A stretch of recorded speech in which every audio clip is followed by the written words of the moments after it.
and then 11 other top people in Bitcoin. It's like this early. And I sat there, I was like, guys, this is like amazing. We can guarantee the scarcity of a digital asset. It's a totally new business model for consumer services. It's amazing, but nobody uses Bitcoin. We got to fix that. And everybody sort of looked at me like, but yeah, nobody uses Bitcoin, but we gotta focus on just the technology, not the go-to-market, not the product. Well, I'm like, well, we need both. We need to do the technology and the product and the go-to-market. And the problem with Bitcoin is the physical world today runs on dollars. Why would a merchant ever accept Bitcoin? Why would a consumer ever spend Bitcoin when Bitcoin could be worth half as much tomorrow or twice as much tomorrow? You know, as a merchant, I buy coffee here, and all my expenses are in dollars. You know, I pay my employees in dollars, I buy my coffee beans in dollars, I pay my rent in dollars. So I don't want your Bitcoin. Because if you give me Bitcoin and it goes down by half, and then I have to pay all my costs in dollars, then I go out of business. And on the same side, for a consumer is going like, hey, I should buy something with dollars. That's my daughter, by the way. So sorry. She's excited. Is it that bad? No, she loves me. She's 12 weeks old. This is her first country outside Canada. As a consumer, you're saying, like, why would I buy a coffee today when I could potentially buy 2 coffees tomorrow if I just hold on to this? And I said this to them, I'm like, the whole physical world runs on dollars. Nobody's going to use Bitcoin in the physical world as a means of payment. We need to focus on somewhere else, somewhere where dollars can't be used. We need to find a different way.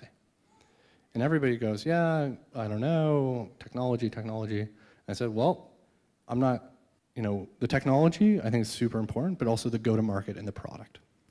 And so what we went out is we said, we want to prove that we can create a place where you could actually use a new cryptocurrency, where people would actually earn and spend in a new cryptocurrency. And so what did we say? Where could we use a cryptocurrency and actually get consumers to use it? Not in the physical world. And so we launched this thing in 2014 called KIk Points. You can think of us as like Kikland is one of the biggest digital countries in the world with one of the most digital citizens in the world. We're like, hey, to do stuff in Kikland, you have to use KIk Points. And very quickly, with a small experiment and a very small team, we were able to create transaction volume 3 to 10 times the global transaction volume of Bitcoin. And so we said, wow, this would be pretty exciting. If we just put this on the blockchain, it would be the most used cryptocurrency in the world. But then we said, wait a second, there's something else here. What if we, you know, this is a way for us to create a better experience for our consumers, no more ads. It's about getting them to use KIk Points to reward them for watching advertising, spend on going to group chats, buying stickers, all these different things in our digital economy. But it's also a way for us to compete with Google and Facebook, these monopolies. Like, let them do the ads and we will do crypto, we'll do something else. But we realized that at the same time, wait, if this is something that we need, this is something that probably all the other digital services out there are going to need as well. Like, we're a top 100 app in the United States. Like, imagine everybody else. And so that's where we created Kin. We said, wouldn't it be great if there was this cryptocurrency for consumers where they could actually get compensated for their contributions, not just in KIk, but across all these digital services, in messengers and live streaming apps and games and all these different places. And so we created Kin, we did an ICO, we raised $100 million, and we went all in on crypto. So where are we today? Our goal is to be the most used cryptocurrency in the world. This is the strategy and the game plan we have literally been hoping for since 2011. That one day we could change the game for consumers, for developers, to get everybody working together, to say to developers, hey, if you adopt our cryptocurrency, you'll be creating demand for it. That will make it more valuable. We'll give you that piece of the value, and you can come work with us. And you can own a piece of the ecosystem. And to consumers, if you contribute to our ecosystem, you'll get rewarded and compensated by digital services and other consumers, and you too will own a piece of this ecosystem. And so I think at the end of the day, what gets me most excited about cryptocurrencies, for Kin, yes, I think Kin is a way to fundamentally revolutionize society. But I think if we go down a level, blockchain, why are you here? Why should you be here? Why am I so excited? Why should you be so excited? Is at the end of the day, what does blockchain let us do? It is the first time we can get millions, hundreds of millions, billions of people to work together. You know, if you think about how people have worked together in the past, it's been through contracts and the legal system and, hey, come work at my company and sign this contract and maybe I'll give you something.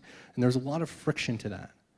But now with the cryptocurrency, because we can create this asset of guaranteed scarcity and we can give it out through smart contracts, which we're going to learn about today, now you can say, listen, you don't need to trust us. We're trying to achieve this goal. And if you come contribute, you'll get a piece of the asset. That asset is guaranteed to never get diluted. And no matter where you are, we can guarantee that you'll get paid. You'll get your piece. And this is the thing that I love about Bitcoin as an example. Bitcoin was the first example of this, is what did Bitcoin do? It got millions of people to work together. They said, listen, we created this new asset called Bitcoin, there will never be more. People will use it to move their Bitcoin around, but what we need is we need you to come contribute your computing power. And if you contribute your computing power, we'll give you a piece of Bitcoin, the mining reward. And fast forward to today, and the Bitcoin computer hashing rate is 100,000 times more powerful than the top 500 supercomputers in the world. Okay? So take the top 500 supercomputers in the world, put them in a big building like this, and then build 100,000 of those buildings, and that's the power of Bitcoin's computing power. They were able to get people to come together from all over the world to contribute that much power to build that thing based on this permissionless cryptocurrency. If you come contribute, no matter who you are, you can contribute and you can get paid. And so I think there's something fundamental happening with blockchains. I think there's something fundamental happening with cryptocurrencies as a way to get humanity to work together to solve the problems that need to be solved. And that is all enabled by the blockchain and by smart contracts. So we are super excited to be here.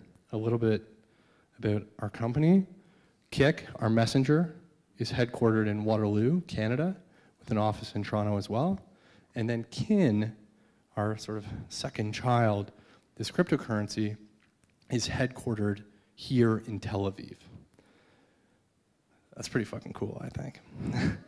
Why? Because we have here in Tel Aviv, and we also have an office in New York. But why Tel Aviv? Because we said, listen, in Waterloo, we know how to build a messenger. We know how to take it to scale. With KIk alone, we can make Kin the most used cryptocurrency in the world by mainstream consumers. But if we're going to build Kin, we need a second site, a second headquarters to run parallel to KIk, full steam ahead. And we think Tel Aviv is the best place in the world for that. We think this community is just like so tightly connected, so hardworking, so smart, is unique in the world. And maybe that's because we're Canadians and we're a bit of underdogs in Canada. Maybe Israel is a bit of underdogs here in this part of the world. But we're passionate and we want to punch above our weight. There's hunger here and expertise here. So, the last thing I'll say, this is where we live on this floor here. We have the best view in Tel Aviv, as you can see, and we, of course, are hiring. So if you want to come change the world with us, if you think that it's unfair that these digital monopolies are not only crushing developers, all the way up to and including Snapchat, and if you think it's unfair that consumers, the goal of every big tech monopoly is to manipulate them to buy things that they don't want to buy and to give them no value in return, we hope you'll come work with us because we're working on really amazing things. We're really excited. So with that, I will turn it over back to Natanel. Thank you for your time.